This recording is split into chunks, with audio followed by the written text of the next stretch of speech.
आता आपण पाहणार आहोत दशांश अपूर्णांकाच्या मूलभूत संकल्पना झाल्यानंतर आज आपण फोकस करणार आहोत ते म्हणजे दशांश अपूर्णांकाची बेरीज आणि वजाबाकी ही कशा पद्धतीने करायची, त्याला काय नियम आहेत किंवा मग आपण ते साध्या आणि सोप्या पद्धतीनं चुका टाळून कशा पद्धतीनं करू, यासाठी आज आपण पाहणार आहोत दशांश अपूर्णांकाची बेरीज व वजाबाकी। आणि आजच्या या सेशनसाठी मी आपल्या सर्वांचं आपल्या या चॅनलला मनापासून स्वागत करतो। आणि आता जो आपण दशांश अपूर्णांकाची बेरीज व वजाबाकी पहा, आपल्याला सर्वसामान्यपणे बेरीज कशी करतात आणि वजाबाकी कशी करतात हे चांगल्याच पद्धतीने माहिती आहे, बरोबर आहे। साध्या संख्या आपण घेतल्या, याच्यामध्ये कुठलंच स्तंभ नाही आहे, दशांश चिन्ह नाही आहे, तर तेव्हा आपण याची बेरीज कशी करतो, एकक स्थानची एककासोबत करतो, दशक स्थानची दशकासोबत करतो आणि शतक स्थानची जर असेल तर शतक स्थानची करतो। हे झाले आपली काय सर्वसामान्य बेरीज। आणि अशाच पद्धतीने आपण काय करतो, वजाबाकी सुद्धा करतो, बरोबर आहे।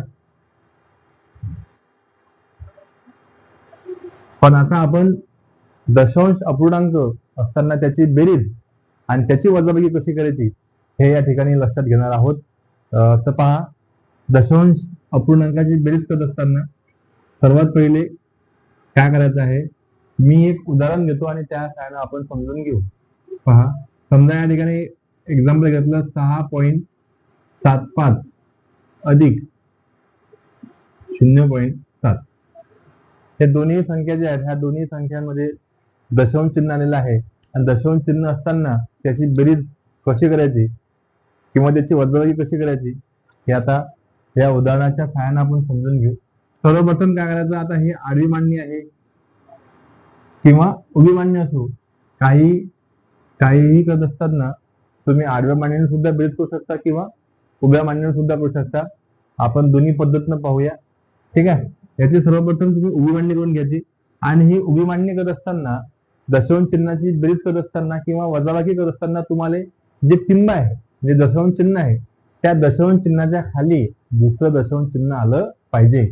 म्हणजे हा जो 6.75 आहे, हे जे टिंब आहे या टिंब्याखाली जे टिंब आलं पाहिजे। मग टिंब्याखाली टिंब या तिकून कोण आहे 7 आहे, तर 7 लिहा, इकडून कोण आहे 0 आहे, ओके। हे झालं त्याची उभी मांडणी केली आपण। आता तुमच्या लक्षात बेरीज करताना एक गोष्ट समजली पाहिजे, ती तुमच्या लक्षात आली पाहिजे, ती कोणती, की टिंब्याखाली आपल्याला टिंब द्यायचं आहे। टिंब्याखाली टिंब दिलं, पहिली कंडिशन झाली, दशांश चिन्हाच्या खाली दशांश चिन्ह देणे, ठीक आहे। दशांश चिन्ह जे आहे ते दशांश चिन्हाच्या खाली द्यायचं आहे, एवढं आपल्याला पहिल्यांदा लक्षात घ्यायचं आहे। दुसरी गोष्ट आपण काय करणार आता, दशांश चिन्ह दिल्यानंतर उजवीकडे आणि डावीकडे समान अंक म्हणजे इकडे किती घर आहेत ते पाहायचे आणि खाली सुद्धा तेवढेच घर आहेत का ते पहा। तसं की आता या टिंब्याच्या उजवीकडे इकडून 2 घर आहेत, 7 आणि 5, आणि खाली जर पाहिलं तर या टिंब्याच्या उजवीकडे एकच घर आहेत 7, बरोबर आहे।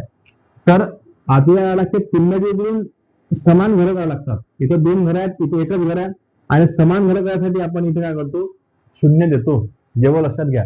म्हणजे टिंब्याच्या दशांश चिन्हाच्या उजवीकडे समान घर करायचे आणि दशांश चिन्हाच्या डावीकडे, आता दशांश चिन्ह जे होतं याच्या डावीकडे एक घर आहे वर आणि खाली सुद्धा एक घर आहे, त्याच्यामुळे इथं आपल्याला घर समान करायची गरज पडली नाही डावीकडे। पण उजवीकडे जर तुम्ही पाहिलं तर इथं 7 होता, ओके, वर इथं 2 घर होते, खाली एकच घर होतं, म्हणून आपण काय केलं तर 1 0 या ठिकाणी 2 टाकला। आता तुम्ही पाहू शकता की दशांश चिन्हाच्या उजवी साईडनं म्हणजे इकडच्या साईडनं वर 2 घर आहेत आणि खाली सुद्धा किती घर आले, 2 घर आले। आता तुम्ही कोणतीही चूक न करता सहज याची काय करू शकता, बेरीज करू शकता। 5 अधिक 0 किती झाले 5, 7 आणि 7 किती झाले 14, टिंब देऊन टाका, टिंब जे आहे ते द्यायचं आहे। 7 आणि 7 14 झाले, आपल्या सर्वांना माहित आहे। 14शी आपण दिले 4, हातचा आला आपला किती 1 आला, हा हातचा इथं डोक्यावर देऊन टाका आणि नंतर मग याची बेरीज करा टिंब्याच्या इकडच्या संख्यांची 1, 6 आणि 0, ओके। जो आपला हातचा आला तो हातचा टिंब्याच्या एकूण येणार आहे, लक्षात घ्या। बरेच जण इथे मिस्टेक करतात किंवा 7 आणि 7 14 आले तर मग इथेच लिहायचे नाही, 14 आले 2 अंकी संख्या आली, त्यातला फक्त एकच स्थानची जी संख्या आहे तेच आपल्याला लिहायची असते, दशकांची संख्या आपला हातचा असतो आणि म्हणून या ठिकाणी आपली जे एक होता हा आपला काय झाला, हातचा झाला, आणि हा हातचा झाल्यानंतर हा आपण कुठे दिला आहे, तर या 6च्या डोक्यावर दिला आहे. ओके. आणि नंतर मग याची काय केली आपण, बेरीज केली, तर ती बेरीज आपल्याला पाहायला भेटते 7.45. ठीक आहे, 7.45. आता याची आपण उभी मांडणी करून हे काय केलं, उदाहरण सोडवलं. जर समजा आपल्याला उभी मांडणी न करता आडव्या मांडणीनं सॉल्व्ह करायचं आहे, तर मग ते उदाहरण कसं सोडवता येईल, तर यासाठी पहा, या टिंब्याचे एकूण सरळ पाहायचं फक्त किती अंक आहेत, किती घर आहेत, 2 घर आहेत. आणि या टिंब्याच्या उजवीकडे पहा, इथं फक्त एकच घर आहे. मी तुम्हाला हे सांगत आहो की दशांश चिन्हाच्या उजवीकडे घर सारखे करायचे आणि डावीकडे सुद्धा घर सारखे करायचे. जर ते नसतील तर 0 त्या ठिकाणी घ्यावा लागणार आहे. आता इथं पाहायला भेटते की 2 घर आहेत, इथे एकच घर आहे, म्हणून आपण दुसरं घर घेतलं 0चं. दुसरं घर किती घेतलं आपण, 0चं घेतलं. आणि तुम्ही आता पाहू शकता की या टिंब्याच्या इकडून 2 घर आले, याही टिंब्याच्या इकडून 2 घर आले, इकडून एक घर आहे, इकडून सुद्धा काय आहे, एक घर आहे.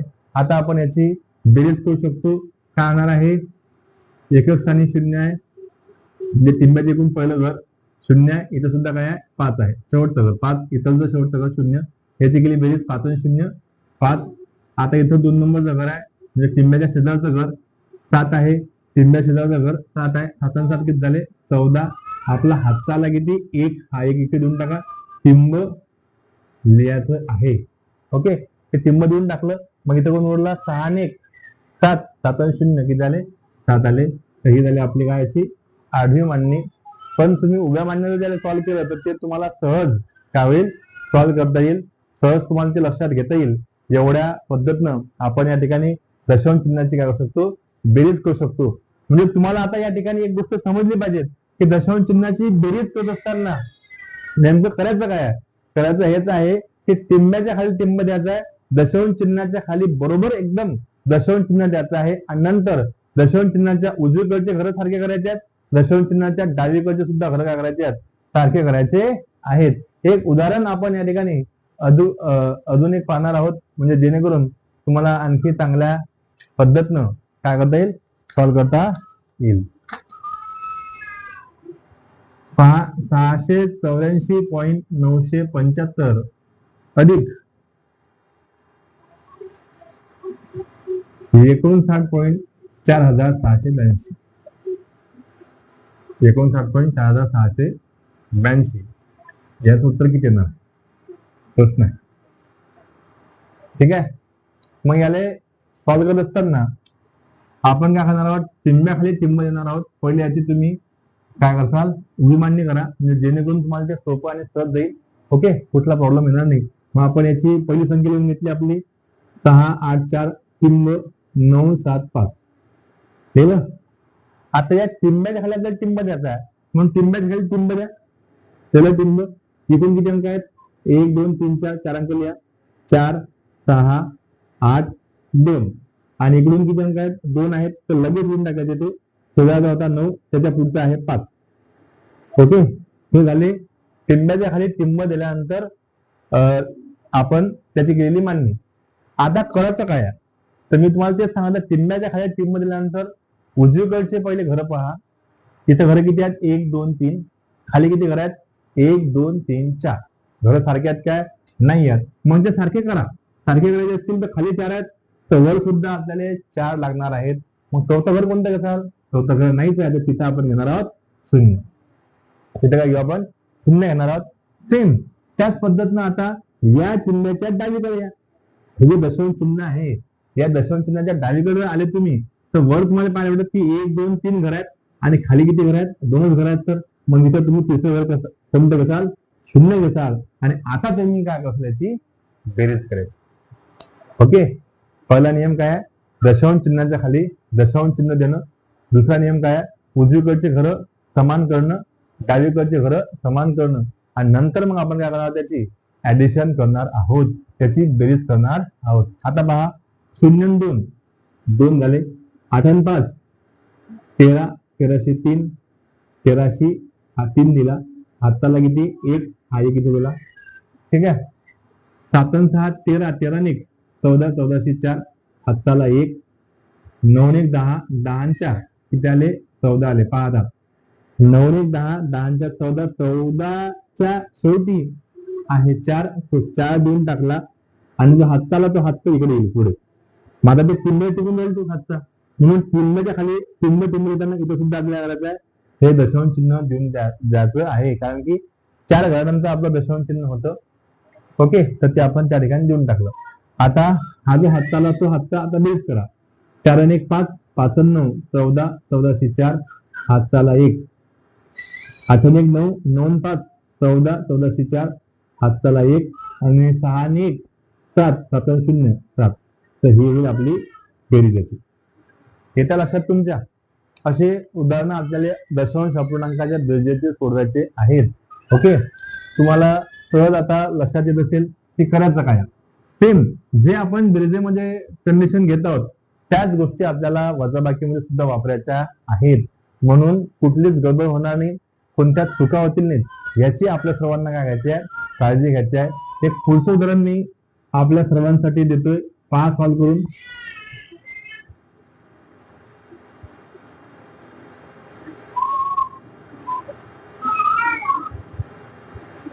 या उदाहरणाचं उत्तर काय येईल हे उत्तर तुमच्याकडून मला अपेक्षित आहे. या प्रश्नाचं उत्तर काय असणार आहे हे तुम्हाला सोडून द्यायचं आहे. ठीक आहे, पाहूया किती जण याचं सॉल्व्ह करतात. बेरीज करत असताना याची कशी करायची तर ते तुम्हाला सांगत होतो. आता काही वजाबाकीची आपण उदाहरणं घेऊ. परत ज्या गोष्टी तुम्हाला मी सांगितल्या त्याच गोष्टी तुम्हाला इथं मेन्शन करायच्या आहेत. आता समजा आपल्याला एक वजाबाकीचं उदाहरण घेऊन हे एक्सप्लेन करायचं असेल तर पहा, 5.67 अधिकच्या ऐवजी काय येईल, वजा येईल 3.265. आता या दोघांची आपल्याला वजाबाकी करायची आहे. तर वजाबाकी करताना आता हे आडवी मांडणी, हे काय आहे, आडवी मांडणी आहे. या आडव्या मांडणीला आपण सर्वात पहिले काय करायचं, उभ्या मांडणीमध्ये करून टाकायचं. ओके, आता आपण याची उभी मांडणी केली. पहा 5.67 पहिली संख्या लिहिली. पहिली संख्या लिहिल्यानंतर याच्या टिंब्याच्या खाली टिंब देऊन टाकलं. दुसऱ्या संख्येचं टिंब्याच्या खाली टिंब. ओके, कुठली अडचण नाही. टिंबच्या तिकडून किती अंक आहेत, 1 2 3 3 घर आहेत, लिहून टाका 2 6 5. तिकडून किती घर आहे, एकच घर आहे, ते एक घर लिहून टाका. ठीक आहे, वजाबाकी चिन्ह देऊन टाकायचं. टिंब्याच्या खाली टिंब दिलं, दशांश चिन्हाच्या खाली दशांश चिन्ह दिलं. आता तुम्हाला काय करायचं आहे, उजव्या साईडला पाहायचे किती घर आहेत आणि डाव्या साईडला पाहायचे किती घर आहेत. वर पाहता तुम्ही इथे 2 घर आहेत आणि या ठिकाणी तुम्हाला पाहायला भेटते 1 2 3 3 घर आहेत. मग काय करसाल, सारखे करायचे घर. म्हणजे आता इथं आपल्याला लागणार आहे राईट, काय लागेल, 0 द्यावा लागणार आहे. तुम्ही बघू शकता आता उजवीकडे 3 घर झाले वर आणि उजवीकडे 3 घर झाले खाली. सेम डावीकडे पहा, इथे एक घर होतं, इथे सुद्धा काय एक घर आहे. आता तुम्ही रेडी झालेले आहात, तयार झालेले आहेत तुमच्यासाठी उदाहरण. आणि आता तुम्ही त्याची सबट्रॅक्शन, त्याची वजाबाकी सहज तुम्ही करू शकता. 0तून 5 जात नाहीत म्हणून आपण इथे हातचा घेतला, इथे झाले 6, इथे झाले 10. 10तून 5 गेले, 5 राहिले, वरात 6 खाली 6, 6तून 6 गेले 0. वजाबाकी करतो लक्षात घ्या. इथे आहेत 6, इथे किती आहेत 2 आहेत, 6तून 2 गेले, किती उरले 4 उरले, लिहून घेतले. टिंब्याखाली टिंब होतं, तेच टिंब आपण खाली लिहून दिलं. ओके, दशांश चिन्ह इथे किती घरानंतर होतं, 1 2 3 घरानंतर होतं. तो उत्तरात सुद्धा दशांश चिन्ह 3 घरानंतर येईल. मग ते बेरीज असो की वजाबाकी असो, बेरजेमध्ये तोच नियम, वजाबाकीमध्ये सुद्धा तोच नियम आहे. गुणाकार भागाकारामध्ये थोडस काय होते, रूल्स रेग्युलेशन वेगळे येतात, नियम मात्र वेगळे येतात. ते आपण तेव्हा पाहणार आहोत. नियम म्हणजे काय असं लिहून घेण्यासारखं नाहीये, फक्त लक्षात ठेवायचं काय आहे की दशांश चिन्हाच्या खाली दशांश चिन्ह द्यायचं आहे. उजवीकडचे घर सारखे करायचे आहेत, डावीकडचे घर सारखे करायचे आहेत आणि नंतर मग बेरीज आणि वजाबाकी आपल्याला करायची आहे, जेणेकरून आपल्या काय होतील नाहीत, चुका होतील नाहीत. ठीक आहे, टिंब्याखाली टिंब दिलं. आता 5तून 3 गेले, 5तून 3 गेल्यानंतर किती राहतात सांगा बाबांना, किती राहिले, 5तून 3 गेले तर राहिले ते 2. आणि मग आपलं उत्तर आलं 2.405. आहे सोपं, इथं लक्षात. चला पुढचं उदाहरण आपण घेऊ. नेक्स्ट एक्झाम्पल, 62.48 वजा 9.68 62.48 वजा 9.68 उदाहरण घेतलंय. आपल्याला पाहायचं आहे इथं वजाबाकी आहे आणि वजाबाकी काय येईल हे आपण आता इथं पाहणार आहोत. तर पहिली जी संख्या आहे ती आपण लिहिणार आहोत. पहिली संख्या कोणती आपली? यस, 62.48 ती आपण लिहून घेतली लिहून. आता टिंब कुठं होतं? इथं आहे, तर याच्याच खाली टिंब लिहून घ्या आणि दुसरी संख्या लिहा. टिंबच्या तिकडून कोण आहे? 60 आहे, इथं 60 लिहा. आणि टिंबच्या तिकडून कोण आहे? 9 आहे, इथं लगेच 9 लिहा. ठीक आहे, हे आलं वजाबाकीचं चिन्ह. मान्य झाली? उभी मान्य झाली. उभी मान्य झाल्यानंतर पुढे असाल दशांश चिन्हाच्या खाली दशांश चिन्ह दिलं. आता उजवीकडे अंक पहा, घर पहा किती आहेत. तर इथं किती घरात? 1 2 घरात. खाली सुद्धा किती घरात? 1 आणि 2. म्हणजे 2 घरं सारखे आहेत, त्याच्यामुळे इथं शून्य द्यायचं काही काम पडणार नाही. डावीकडे पहा, डावीकडे तुम्ही पाहिलं तर इथं पाहायला भेटते की आपल्याला डावीकडे 2 घरं आहेत वरच्या उदाहरणामध्ये, आणि इथं पहा या टिंब्याच्या इकडून एकच घर आहे. म्हणजे इथं आपल्याला दुसरं घर द्यावं लागेल. आणि ते दुसरं घर कोणतं घेणार आहोत? ऍब्सोल्युटली राईट, ते आपल्याला घ्यायचं आहे 0. आणि मग आता आपण काय करायची? वजाबाकी करू. 8तून 8 गेले किती उरला? 0 उरला. 4तून 6 जात काय? नाही जात. म्हणून आपण या 4च्या पुढचा अंक आहे 2, याच्यावर हातचा घेऊ. आता हातचा घेतल्यानंतर इथे उरला 1 आणि हे झाले इथं 10 आणि 4 14. 10 आणि 4 किती झाले? ते 14 झाले. आता 14तून 6 गेले तर किती होतील? 14तून 6 गेल्यानंतर किती उरणार आहेत? तर ते 8 उरणार आहेत. 8 लिहून टाकले, टिंब्याखाली टिंब. ठीक आहे, इथं 2 नंतर होतं, उत्तरात सुद्धा 2 नंतर दिलेलं आहे. म्हणजे सॉरी, दशांश चिन्ह हे 2 घरानंतर 1 2 दशांश चिन्हात तिकडून 2 घर होते. वजाबाकीमध्ये उत्तरात सुद्धा 2 घर देतील. पुढे आता इथं उरला 1. 1तून 9 जात नाही, आणि जात नाही म्हणून आपण इथं हातचा घेऊ. 6तून इथं उरला 5. 1 वर 1 झाला तो 11. कारण की आता इथे 10चा 10 आणि 11. 11तून 9 गेले किती उरले? 2. आता इथं आहेत 5 आणि इथं आहे 0. 5तून 0 गेला किती उरले? 5 उरले. आणि हे झालं आपलं काय? आन्सर 52.80. ओके, येत्या लक्षात एकदम बेसिक गोष्टी आपण समजून घेतात. म्हणजे तुम्हाला दशांश अपूर्णांकाची बेरीज आणि वजाबाकी कशी करायची ह्या गोष्टी तुमच्या लक्षात आल्या की मग तुम्हाला काही प्रॉब्लेम येणार नाही, काही अडचण येणार नाही. ठीक आहे, पुढे पहा. एक उदाहरण तुमच्या सर्वांच्या साठी आपण घेऊ.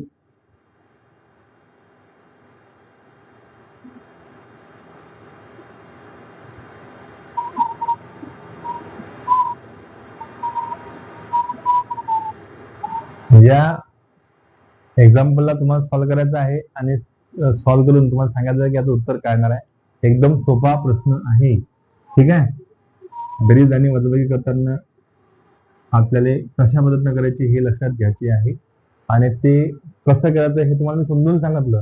तुम्हाला या प्रश्नाचं उत्तर काढायचं आहे, सांगायचं आहे की याचं उत्तर काय आहे. ठीक आहे, तर हे झाले आपली काय? दशांश अपूर्णांकाची बेरीज कशी करायची आणि त्याची वजाबाकी कशी करायची. याच्यातच पुढे आपल्याला हे पाहायला भेटते की आपण जे काही बेरीज आणि वजाबाकीचे नियम शिकलो ते सुद्धा नियम आपण या ठिकाणी वापरून काय करू शकतो? बेरीज आणि वजाबाकी करू शकतो. आता पहा, वजाबाकी करताना जनरली पहिली संख्या मोठी आहे, लाईनी संख्या म्हणजे दुसरी जी संख्या आहे ते कशा लहान आहे. बरोबर आहे. कधी कधी काय होईल, पहिली संख्या तुम्हाला लहान असणार आहे आणि दुसरी संख्या मोठी असणार आहे. मग लहान संख्येतून मोठी संख्या वजा करायची आहे. तर अशा वेळेस तुम्हाला आपल्याला जे बेरीज आणि वजाबाकीचे आपण नियम शिकलोय ते नियम एकदा परत जाऊन पहा. त्या नियमांचा उपयोग करून तुम्हाला वजाबाकी असेल तर वजाबाकी करता येईल, बेरीज असेल तर बेरीज करता येणार आहे. रूल फक्त एकच लक्षात ठेवायचा की दशांश चिन्हाच्या खाली दशांश चिन्ह आलं पाहिजे. तिकडून उजवीकडचे जे घर आहेत ते सारखे करायचे आणि डावीकडचे सुद्धा जे घर आहेत ते करायचे सारखे करायचे आहेत. जास्त याच्यावरती उदाहरणं घेत नाही. तुमच्या लक्षात आलं असेल अशी अपेक्षा करतो.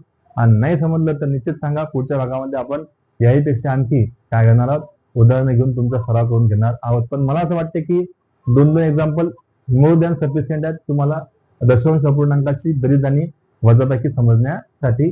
तरीही काही अडचण नसली तर मला सांगा, निश्चित आपण पाहूया. ठीक आहे, मी वाट पाहते तुमच्या काही कमेंटची, किंवा तुम्हाला काही अडचण असली की सर आणखी काही उदाहरणं घ्या असं काही कोणाचं सजेशन आलं तर निश्चितच आपण याची आणखी मोर प्रॅक्टिस घेऊ. पण मी तुम्हाला इथं काय केलं, अलर्ट करून दिलं की बाबा कधी कधी आता इथं मोठी संख्या, इथं जर लहानी संख्या आली, तिकडे काय आली मोठी संख्या आली, तर तेव्हाही तुम्ही दशांश चिन्ह असताना त्याची बेरीज किंवा वजाबाकी करू शकता. फक्त तिथं मग तुम्हाला काय लागणार आहेत, बेरीज आणि वजाबाकीचे जे आपण नियम शिकलोय ते नियम तुम्हाला त्या ठिकाणी इम्प्लिमेंट करावे लागतील, युटिलाइज करावं लागणार आहे, त्याचा वापर तुम्हाला करावा लागणार आहे. म्हणून त्याची उदाहरणं सुद्धा तुम्हाला लक्षात घेऊन सॉल्व्ह करता येतील. तुमची एक इच्छा असेल तर मी आणखी उदाहरण घेतो आणि थांबतो. पहा, हे उदाहरण तुम्हाला सॉल्व्ह करायचं आहे. आता हेच आपण थोडस पलटी मारू.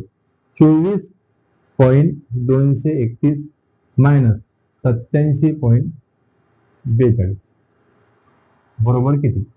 पहा, घेतलंय. आता तुम्हाला पाहायला भेटते की इथं जी पहिली संख्या आहे ती 24 पॉईंट आहे, म्हणजे आता ही लहान आहे, ही काय आहे मोठी आहे. आता ते लहान आहे मोठी आहे डझंट मॅटर. आपण काय शिकलो होतो, एक संख्या प्लस आहे, एक संख्या काय आहे मायनस आहे, तशाच काय करतो आपण त्याची वजाबाकी करतो. काय करतो, वजाबाकी करतो. आणि चिन्ह जे आहे हे चिन्ह आपण मला देतो मोठ्या संख्येचं देतो. हा नियम आपल्याला इथं वापरायचा आहे. काय करसाल, पहिली संख्या लिहून घ्या, ती आहे 24.231 दिसू द्या, डेसिमल पॉईंट. ओके, पॉईंटच्या खाली पॉईंट लिहा, पॉईंटच्या खाली पॉईंट लिहिला, तिकडनं आहे 4-2, इथे 4-2 लिहून टाका, आणि इकडनं आहे 8-7-87 बरोबर आहे, इथे 0 झालं. आता याची आपल्याला काय करायची आहे, वजाबाकी करायची. काय करायची आहे, वजाबाकी करायची आहे. आता आपल्या सर्वांना माहित आहे की एक संख्या धन आहे, एक संख्या काय आहे ऋण आहे, तर आपण त्याची काय करतो, वजाबाकी करतो आणि चिन्ह काय करतो मोठ्या संख्येत देतो.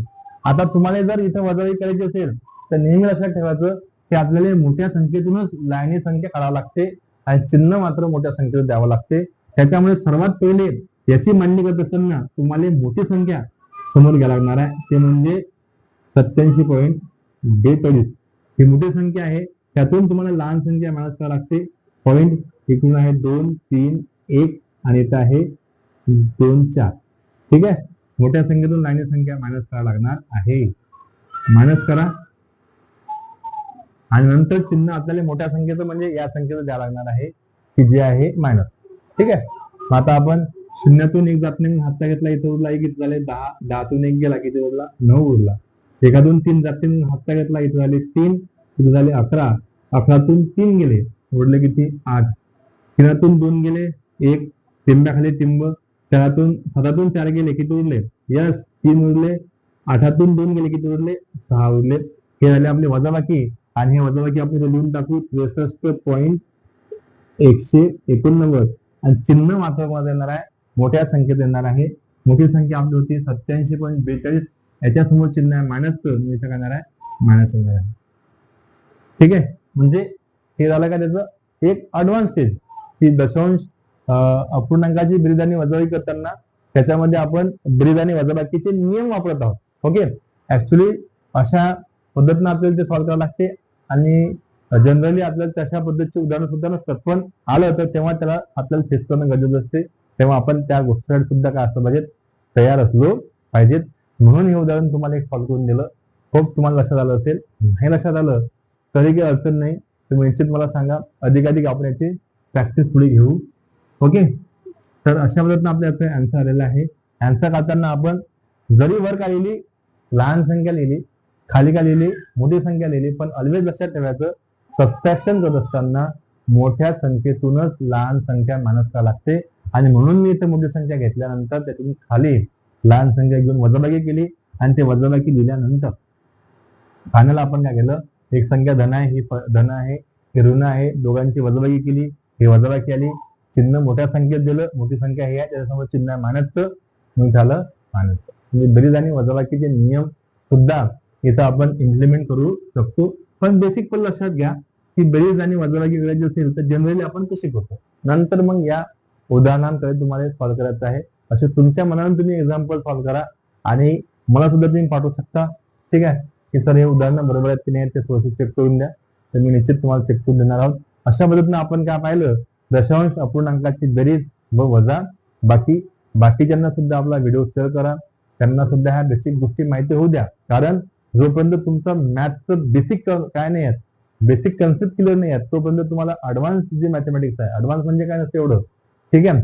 पण जे आपल्याला पुढचे मॅथमॅटिक्सचे काय टॉपिक आहेत किंवा प्रकरण आहेत ते समजून घेण्यासाठी आपल्याला नितांत गरज आहे, ते म्हणजे पायाभूत बेसिक असणारं जे गणित आहे ते आपल्याला समजणं. म्हणून आपण पहिले बेसिक गोष्टीवर फोकस करत आहोत. ह्या गोष्टी तुमच्या लक्षात आल्या की हळूहळू आपण सिरीज हे अशाही प्रकरणाकडे घेऊन जाऊ की ज्या प्रकरणामध्ये बेसिक गोष्टींचा तुम्हाला उपयोग होईल. तेव्हा तुमच्या लक्षात येईल की सर तुम्ही म्हणत बरोबर आहे. इथं आपण आजचे दिवस थांबू, भेटू उद्या. दशांश चिन्ह जे आहे ते वापरून आपण बेरीज आणि वजाबाकी केली. आता उद्या आपण दशांश अपूर्णांकाचा गुणाकार कसा करायचा आणि भागाकार कसा करायचा इथंच थांबतो. तोपर्यंत वाचत राहा, अभ्यास करत राहा. काही अडचण असेल तर शेअर करा. Thank you so much.